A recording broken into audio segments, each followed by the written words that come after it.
So this morning I went to a book sale at a library downtown, the biggest one in my city, and I wasn't really expecting much. I hadn't really been to one of those before. I was kind of expecting, like some tables and maybe there'd be like 20, 30 people there. So I took the train, arrived maybe 10 minutes before the event was supposed to start, and I was wrong. There was between 300 to 400 people there. The line was, people had gotten there hours in advance to get in line, and the line like snaked out down the hall, doubled back on itself, like it was crazy. So next time I know to show up early. And they let 250 people in at a time, and luckily I was able to get in with that first group of people.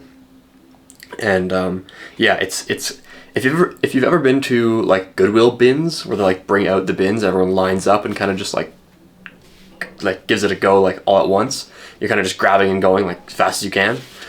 It's kind of like that. And people came prepared. There was a lot of resellers there with like the Scoutly and like the Bluetooth scanners.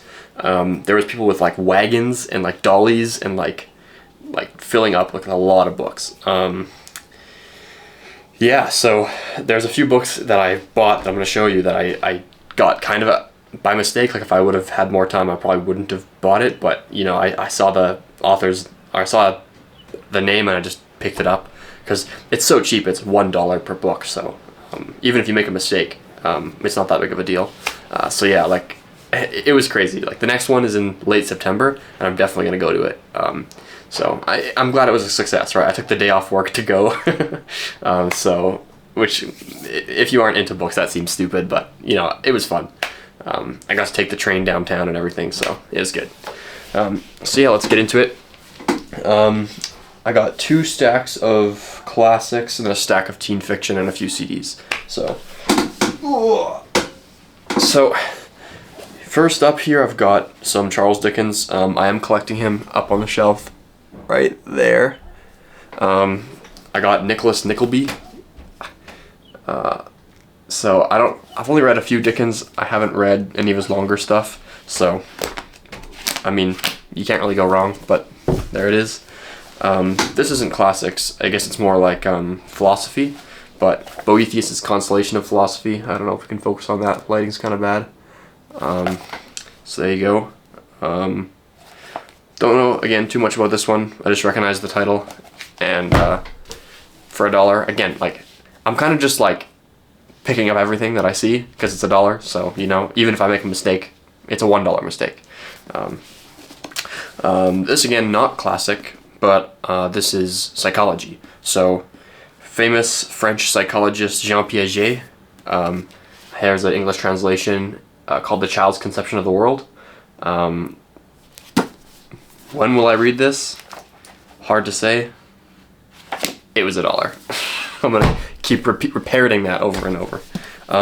Now, this next one, I'm excited for because I don't know if I've made this announcement on the channel before, but I am going to grad school for English in the fall. I have background in biology and data analytics, so kind of a career change in a sense. It's just part-time, so it'll take me a bit longer to finish it, but I'm working at the same time, so there's really no rush. And of course, with most master's programs, you need a thesis topic to write your thesis on. And so there's grant funding deadlines coming up in the next 6 months. So I'm thinking ahead what would I like to do my project on. And what I settled on is archetypal criticism. And the 3 big names in that branch would be Jung, Fry, Northrop Fry, and James George Frazer. And so this next one is a kind of a thicker book, but it is a heavy abridgment because the original is 12 books, and that is The Golden Bough by George James Frazer, or James George Frazer. So yeah, this is the new abridgment, of course, being contrasted against the older abridgment. The difference, I don't know, but yeah, picked this up again for $1. So I was happy to find that because it connects directly to what I've been thinking a lot about the last couple weeks. So that's great. Second batch here, I've got some Harold Bloom. Harold Bloom's Hamlet. I think that's one of his most famous books. I think the most being Anxiety of Influence. But, you know, Hamlet. I read Hamlet recently, so maybe I should read that before it fades out of memory. And then I got a few things about T.S. Eliot. Now, these are one of the things where I saw the name and just bought it, even though I usually don't buy biographies. This is a biography. I thought it was like a novel by T.S. Eliot. So I bought it, but I don't usually buy biographies, but there you have it. And then I also got The Elder Statesman, T.S. Eliot, and then also a book on T.S. Eliot by Northrop Frye. And since my thesis project is likely going to be on archetypal criticism, I'm probably going to have to read everything that Frye wrote, so that's good. I can add that to the collection. I haven't really read any T.S. Eliot at this point. I have his complete poems and plays, which I realized after coming home, so I probably didn't need to buy the Elder Statesman because I have it in a compilation book, but I bought it anyways, so there you go. But I haven't read him yet, so. Here's another one where I just bought it without looking. It's Victor Hugo, right? So I was like, that's safe, like, I'll pick that up. Hernani, never heard of it, but, you know, famous author. But it's completely in French, and I haven't spoken French since grade 6. So, probably will have to sell that one. Anyways, then this is an exciting one. Who knew that John Steinbeck wrote an adaptation of King Arthur? But he did. It's the acts of King Arthur and his noble knights. So my Steinbeck is growing. I've got quite a few. And now I've got one more for $1. Next up here I have some Plath, some of her poems from later in life. Now, I'm not a huge Plath fan, of course, her being like a feminist lady and she ended up committing suicide, so don't really want to be learning from somebody who, you know, is kind of crazy. Anyways, she's influential, so that's why I bought it. When I was younger and a lot edgier, I did also read her book, The Bell Jar. Kind of hard to connect with as a man. I think fundamentally a lot of mental health issues between women and men are of different character. And I think maybe it's hard for a man to identify with the emotions she's experiencing in that book. Anyways, it's a beautiful cover, this one. I don't know, what Faber and Faber, that's the edition. But yeah, pretty cool. Next here we have some Orwell. I found Homage to Catalonia. There it is. I know Orwell, obviously, Animal Farm, 1984. Never heard of this one, Homage to Catalonia. On the back it says that he is against totalitarianism, which is great, but he's for democratic socialism. Now, I don't really know too much. I'm not really a political guy. I don't really know too much about democratic socialism, but I do recognize socialism, and I'm not a socialist, so maybe I shouldn't read Orwell. I think politics is a dumb reason not to read people, so I definitely will read this at some point, and the book can speak for itself. The other Orwell I got is Fighting in Spain. Now, I'm not sure if this is a historical account of him being in a war, or if it's a novel he wrote.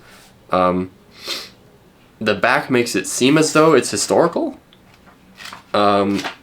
Anyways, I'm, again, not super into war history. It's not really my thing. Like, it's cool, but, like, there's so many other things to read, personally. Anyways, it's Orwell, so I bought it. It's good to have on the shelf, but will I read it anytime soon? Probably not.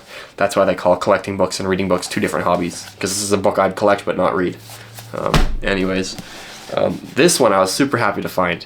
Yes. And this is The Sorrows of Young Werther by Goethe. Now, Goethe, I thought he was harder to find. Maybe he's not. Anyways, Goethe is one of those figures he's kind of cool. So I read his Faust, and then I haven't read anything else, but I do have the Mana 50 elective affinities, and now Sorrows of Young Werther. So now I kind of have his like main stuff, which is I'm happy about. So I was happy to find that one, definitely.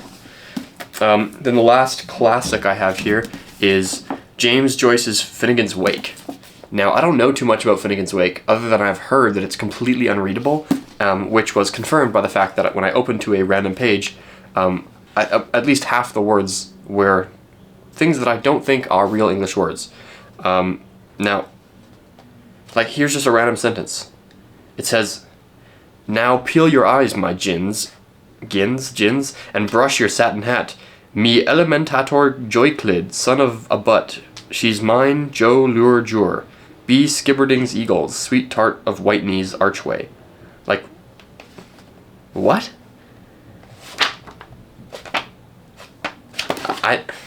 It's a famous book, and for $1 I will buy it and put it on the shelf. Will I ever read this?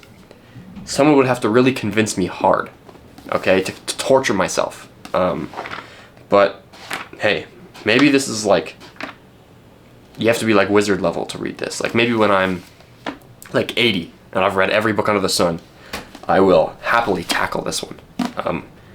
But yeah, this is, why would I torture myself with this book when I could read other things? But pretty cool, either way. James Joyce, of course, being very famous.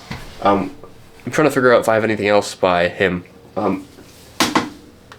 Well, I have The Portrait of an Artist as a Young Man, so I have that one.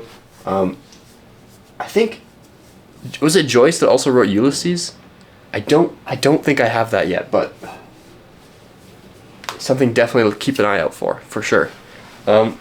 Now we have 2 more stacks here. We got the CDs and then the teen fiction. So let's see.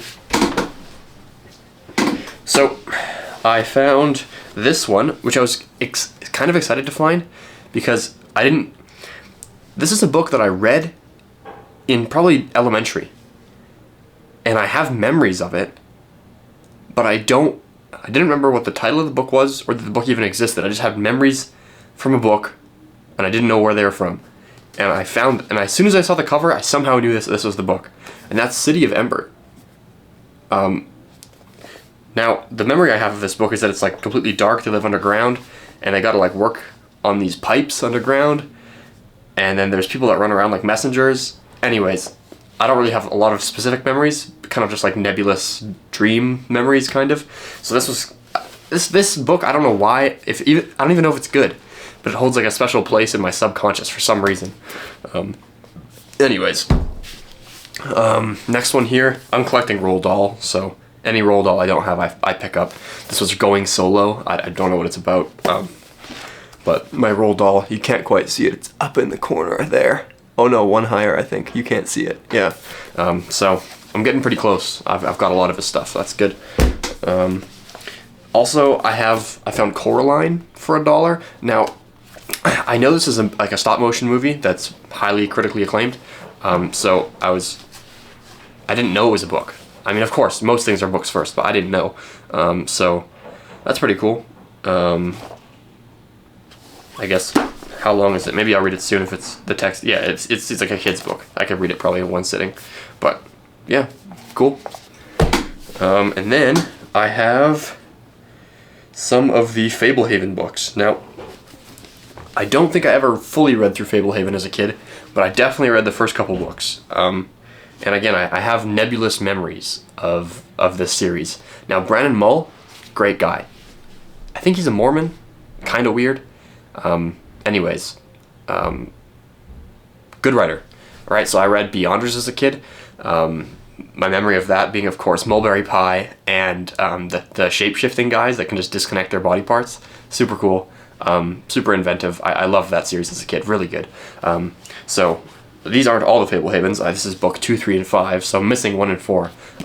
But hey, I'd love to read this to my kids someday, so that's great. And then at last, we have some CDs. Now, this is probably the best CD find ever.